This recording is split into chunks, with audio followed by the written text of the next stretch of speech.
Where is the magic in life for you? In art, in human connection, in the people I love, in laughter and creating something you're proud of. There's so much. Today, I'll say, definitely, I'll focus it on the art. There's so much magic in art.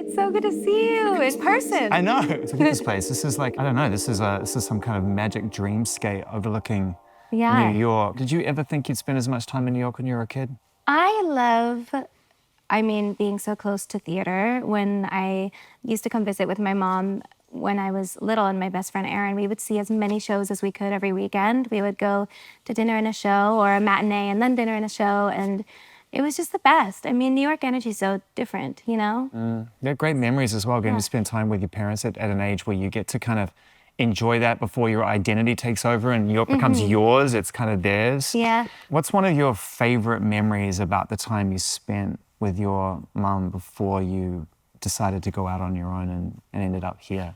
Just her support, even from such a young age.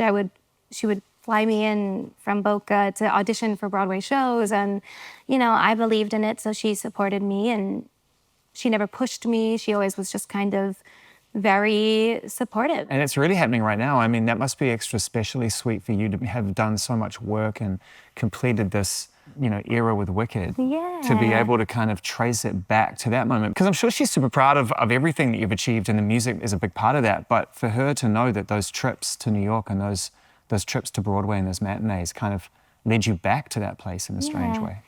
It's nice. It's strange, but also not. It feels so full circle. It feels like home. It feels like pieces of the puzzle that have always been there finding their way back again, and just a nice balance of everything. It's beautiful. I hope you love it. I'm excited for you to see it. Yeah, I can't wait to see it. And I was excited to know you were taking part in doing it. And it kind of leads us to this era for you as the artist that we know, or we knew. I feel like this album is a whole new step forward creatively for you, not just in terms of writing and producing the music, and the performance on it is incredible, but I get it. I get the concept. I get it. Thank you. And when I first listened to the album, I did that thing where I started to attribute all of these words and songs and ideas to the person.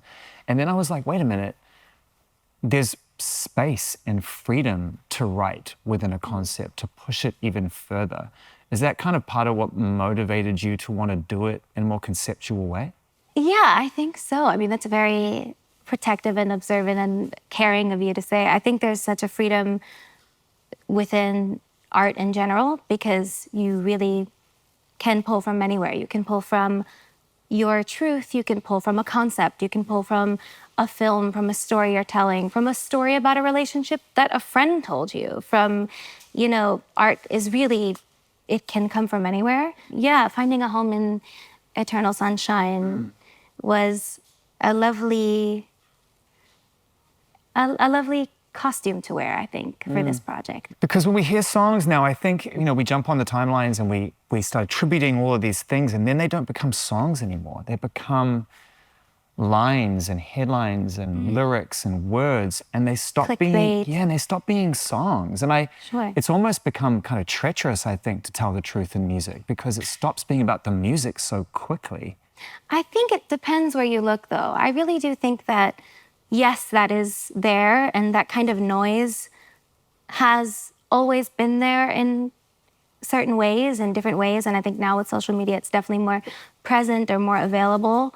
Also, I do think that there are so many more people that are just able to listen to the music and take what they need from it, what they need to hear, what they need to heal, what resonates with them. I think there are more people that are able to do that than the other, or maybe that's me being eternal sunshine, ignorance is bliss. No, you're not being idealistic at all. The access is far greater, but you said it beautifully there, as long as we take what we need from it. Right, because it's no longer mine, really, it's for you. So if I send it to a friend and they have their own experience with it, or they take from it a new meaning that I didn't even consider when writing it.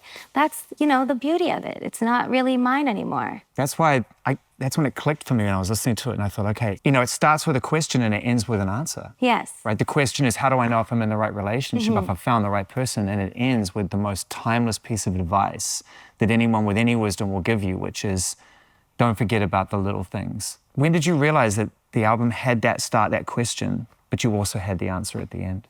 Honestly, I didn't realize it until I found the voice note. I knew Ordinary Things was the end of the album. I was like, this is the last song. But I wonder how I can put that button on it and have it land emotionally the way that I feel it can. And how can I answer the question? I always record my Nona when I'm with her because you never know what she's going to say. And she's the most hilarious person in the world. And I had this 30-minute voice note of her and her friend Shirley talking. And it was just right smack in the middle of it. And I said, oh my God, that's the answer. What did you hear in your laughter after? Because your laughter is the last thing you hear on the record. Yeah. And I wondered what that laugh means to you listening to it now. Well, my own laugh means to me, I don't know. Yeah. I don't know. I mean, I think it's a little bit of, wow, our loved ones, our friends and our family have the ability to instantly just sort of soothe and calm and simplify things that are so complicated and heavy at times. Like they just have that instant ability sometimes. How much did kind of stepping away from the sort of day-to-day or project-to-project type routine of releasing a record, and I know you didn't necessarily tour positions the way you had done in the past, but still it felt like you were moving with regularity. And getting to focus on Wicked, did it kind of help break the spell a little bit in terms of how you wanted to come back and start a record? Yeah, it definitely did. I mean, I tried to put music as far from my brain as humanly possible while I was working on Wicked, because I think in order to fully give myself to Glinda, I needed to really put that in a box in a big way. Everything from the way I sing to the way I speak, everything kind of had to be different for a long time so that I could be fully present in it. It also really allowed for coming back to it to feel so much more special and so much more enjoyable. Yeah, I learned a lot about, I don't know, I had a very interesting relationship to music before I left for Wicked. I think that the time away was really healing. And I love, it's so interesting because I came back and I've loved every minute of making this album, the videos, rehearsing, putting the rollout together, doing the photo shoots, doing every single part of it more than ever before in my life. I've been able to be so much more present and enjoy it and savor it this time in a way that I don't think I was able to before. It must have felt almost like you were working in secret, which I don't think it must be hard to feel that way when your last album was hugely successful. You came off a tour and everyone's still dialed into your frequency. What were those days like when you were working on your own? Because I know that you obviously worked with Max Martin and with Ilya, which is great, but I'm also really interested in that time you spent just on your own, just figuring out what the songs meant to you and how you were going to construct them and produce them. Well, it was very vulnerable. I mean, I had this amazing trip in September that was just me and Max, and we started these little seedling ideas, and we had a collection of beats that we liked and we wanted to expand upon, and he left me with a big folder. I would come in and try things and FaceTime when I was done and be like, what do you think? Is this fine? I don't know. And, it was a very vulnerable but really a fun experience. I don't know, it was really special. And then, of course, Max came back and we had so much fun, and Ilya joined as well. And Shintaro was sending beats from afar too. So that's kind of how it started. I think the first two things that I wrote were End of the World and Eternal Sunshine. So those are both Shintaro's as well. So and you knew the concept at that moment. Eternal Sunshine came out because that was ultimately where it was going to add up to the idea. I actually don't remember when it clicked to me that was what was happening. But yeah. End of the World is such an interesting way to start the record, and I think like when is the world not coming to an end? I mean, at least that's how it feels for everybody, I'm sure. I mean, it's like we sure make a real habit of taking a look at even the good things in our life and looking just past them at what could possibly go wrong. You know, do you catastrophize things as much as anybody else, you know, when it comes to life? I try not to catastrophize. I try to stay present. I think that's a lot of our work as human beings, is to not live in the past or in the future, but to try and just be right here and focus on the present. But of course, there's that hovering dread of what could happen. I think anxiety is just a byproduct of being alive. I actually think it's not something that you get afflicted with. I think it's something you learn to live with or acknowledge. You have to learn to live with it. You have to learn what tools work for you and 100%. how to befriend it, how to shine a light on all your little monsters and see them and look at them and say, okay, I see you. Yeah. How can we live together? How can we survive together? How can we get through what we need to get through and work on this together, you know? Do you still meditate? I do, every day. What's the trick? What's the secret? Because there really isn't. Struggle with it. It's one of the only things I can do everything else, but that I just... Are you judging your performance? Are you saying, okay, my mind is jumping around, I'm not doing a good job? I'm marking myself at the end of every meditation. No, I'm serious. That's what most people say to me. They're like, okay, I don't think I'm good at it. I'm like, well, doing it at all is good at it. I mean, you really can't judge yourself. That's a good place to start. Just doing it is great. As David G would say, it's all a part of the meditation. So if a phone rings, if a dog barks, it was meant to happen. It's a part of the meditation. How do you apply it to your creative energy? Like, do you, when you're in a creative space, sometimes do songs come from that experience, I guess is my question. I don't think so. I think taking care of your brain as much as possible is always productive. I think it definitely helped me more with acting than I can see it being present when I'm doing music, but I think it helps everything. That's always like daunting, is when you have been rehearsing something for months and months and months, and then you have that one scene, that one day, you know, and it's like, oh, today's the day that has to be there. So you can't get in your own way. And how do you judge yourself differently, if you judge yourself at all from that position, or at least approach it from a point of view of like of self-awareness? Because with music, at the end of the day, it's a very personal expression from within. But on set, I'd imagine if you're looking back at a take or the rushes, it must be hard not to look at yourself differently, at least judge your performance differently, and maybe be harder on yourself in that sense? I try to not really do much of that with acting or with Wicked in particular, because I loved to see stuff because it was exciting to take a peek every now and then and see whatever, but I just didn't want to be too aware or conscious of, you know, I just kind of wanted to be living in her, and not aware of what that looks like. Yeah, totally. And you have to trust the director and trust the people on set too, before they got what they need, right? Yeah, totally. I think could be a little distracting. Was there a song that when you were working on this album that kind of presented itself with no delay and no obstruction whatsoever, and it just fell out of the magic space for you? Something really beautiful about this writing process was that if it was taking too long, or if it became too mathematic, or if it became too, we're drilling this pre-chorus to get the right thing, we kind of would bounce around or try a different idea or come back to it and whatever, and just do melody passes until it just fell out. So I kind of do feel like everything fell into place that way with this album, just sort of organically. And because it was fast, right? You did it quickly. It was fast, but it wasn't too fast. I think it was like 3.5 months. I don't know how people leave the studio. I mean, I can imagine it's just such a rewarding place to be, that to actually execute on something must be one of the hardest things. Like how they letting it go. Yeah. Like I thought that must be where the emotion was coming from. I saw some of the videos of you playing it for people, and I could see how you were just trying to hold it together. But is that really I'm a Cancer. It's all very emotional. Yeah, I can imagine that was kind of part of what was going through. Will you tell me what was going through your mind when you first started to play it to people and the emotion caught you off guard?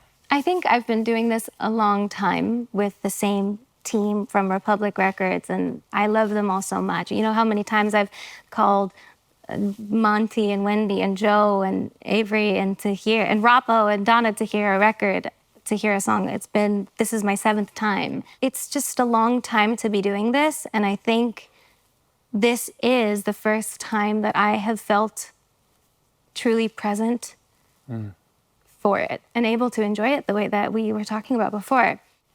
So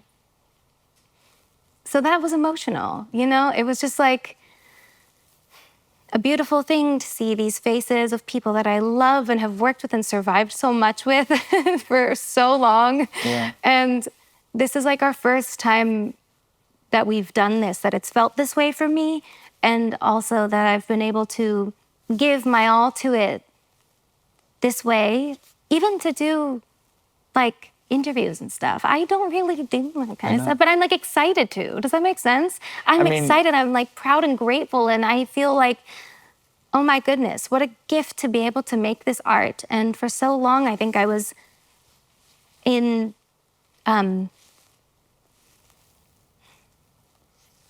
hiding from it, hiding from my success or from what comes with it.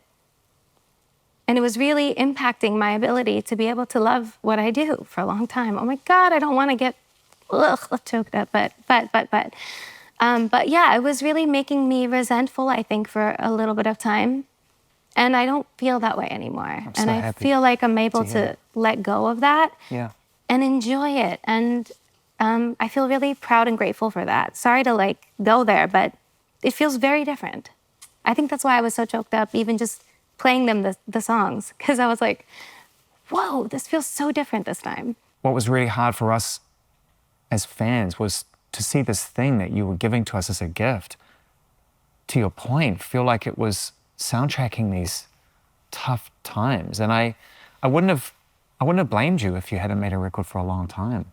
I think between like that, the unpredictability of what we were just discussing, versus also like the game of it all, was something that when I started making music when I was young, I didn't really expect that or sign up for that. Like I just loved music. I didn't know it had to be a game. I didn't know people were gonna try to pit me against people I love. I didn't know that, you know, it was gonna do such strange things. And I think I was very young and processing all of that.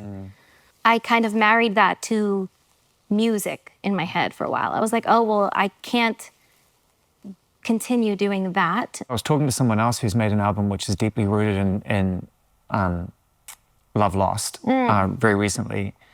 And I made the observation that even though the album goes through all of these different experiences of losing someone that you care about, it actually still was a love album to me. Because, you know... This feels very much like that. Yeah, it does to me. There's no... To me. It doesn't just have to be an everlasting love story.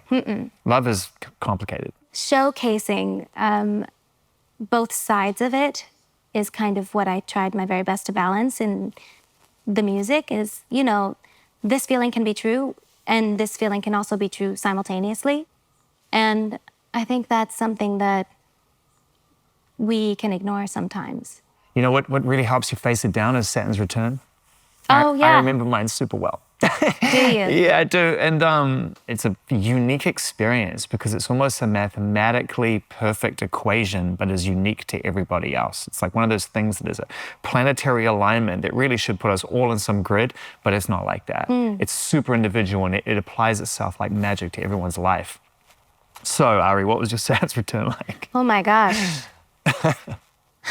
My Saturn return, what was it like? It was pretty chill. Nothing changed. Pretty uneventful. Seriously? Pretty uneventful.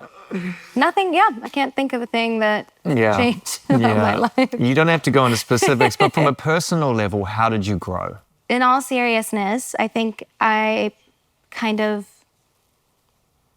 learned that I wasn't really listening to myself in a lot of areas where I could have been. It's like my nervous system was screaming at me to make certain changes for a long time, but I think I was kind of a person who wasn't listening. I don't know. I tried to listen to it more. It's an interesting time in your life because it applies itself to every aspect, and I think we make a lot of it about relationships and a lot of it about self, but... Oh no, it's so much about your relationship to yourself. Yeah. That's mainly what I mean. Yeah. Like for me, I was like, oh, I'm not listening to myself. I need to start listening to why am I doing this? You know, it's not protective to ignore these feelings. It's actually counterproductive. It's actually more harmful to not. Supernatural as a song, I love. It's one of those moments that to me kind of comes out and is an immediate comforting and very visceral moment, but I love the sentiment of supernatural and the idea of what it means. What is most magic about life to you? Where is the magic in life for you? In art, in human connection, in the people I love, in laughter and creating something you're proud of. There's so much. Today I'll say, definitely I'll focus it on the art. There's so much magic in art. Do you remind yourself more often than not throughout the day to appreciate where you stand? Absolutely. I think the only possible way to survive is with gratitude, is to stay rooted in gratitude and sort of be thankful every day for everything. It's so easily taken away, and it's so easy to get wrapped up in negativity or what, challenges are here in the day. It's time to get into this kind of concept a little more because, for me at least, because I love the film and I recognize now that there is a thread from the movie, not a literal sense, but just the feeling of the movie that goes through the record. What prompted you to link this album to the film, if it is that literal? I think the movie is so beloved because so many people can relate to knowing that something isn't right, but loving so much and wanting to stay and wanting to figure it out, and that cycle that can happen in the film. I think that's why the film is so beloved, is because so many people can relate to it, and I think it kind of fell into place that these songs had little tidbits of that theme. Do you remember the first time you watched it? By it? I was really young. I'm a massive Jim Carrey fan. I don't know if you know this, but my first screen name was Jim Carrey Fan 42.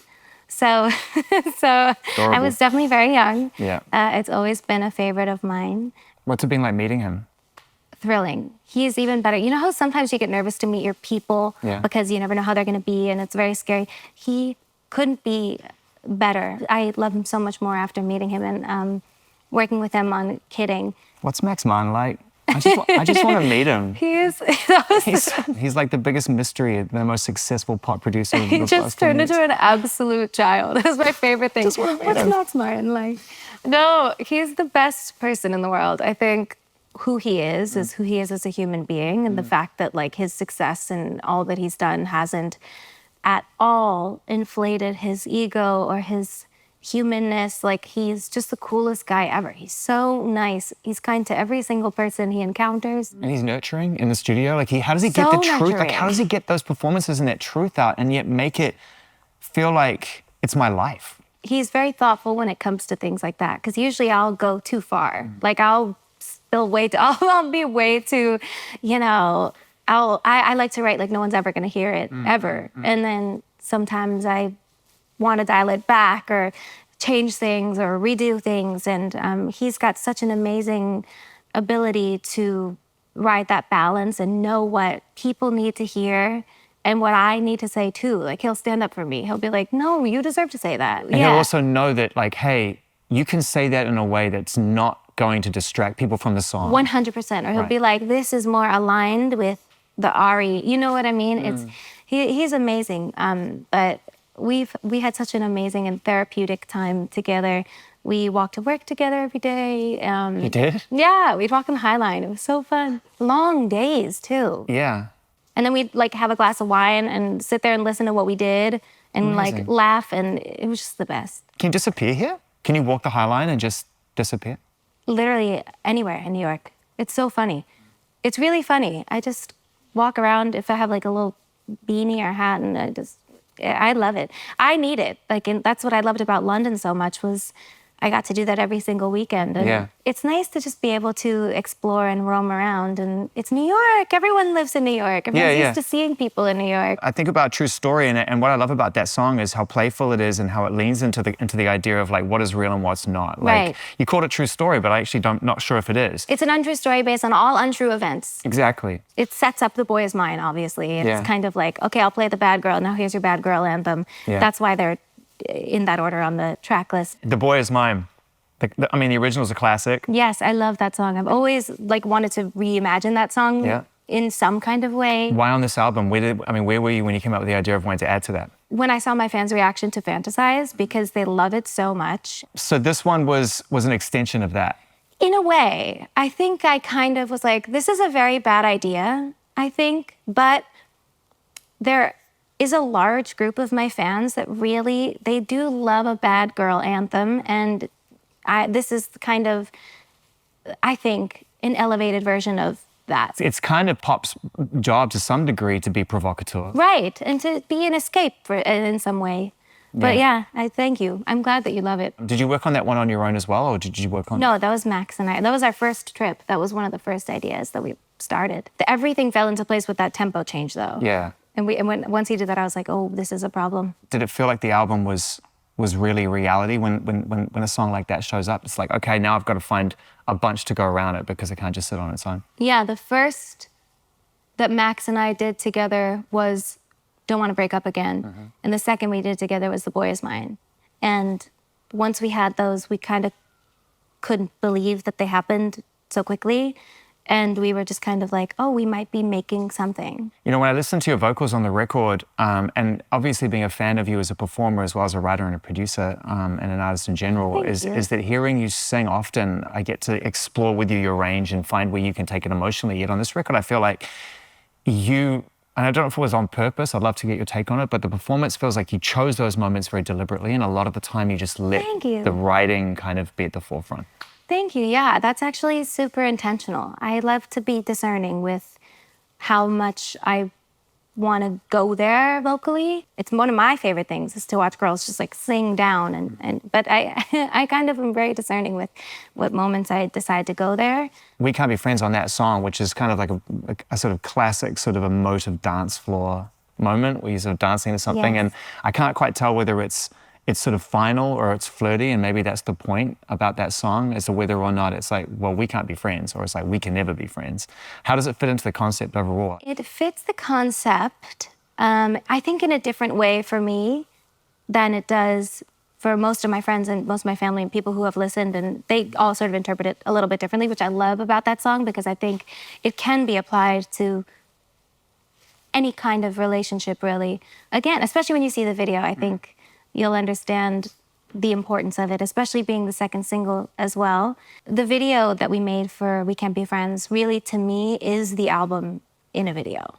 What do you value in friendship? What do you love about your friends the most? Oh my gosh, just having such a safe space in them. Like, no matter what is happening, I feel so incredibly fine because of the people that I have in my life. I know they would never... You know what I mean? They're just the best. I love them. They're right about everything. They're brilliant. What about you? For me, what I love about my friends, honesty. Oh, yeah. Safety. Holding up the mirror. They're the best at that. But they also have helped me understand the things I was most scared about myself and accept them over time. Right. Like, to give me a place of honesty where I can talk to them, and then by verbalizing those fears, I'm not so afraid of them anymore. And I think that's kind of leads me to my favorite song on the record, which is Imperfect for You. Because I think it's a beautiful tribute to that experience. It's one of my favorites as well. I think my top 3 are We Can't Be Friends, Imperfect for You, and Eternal Sunshine.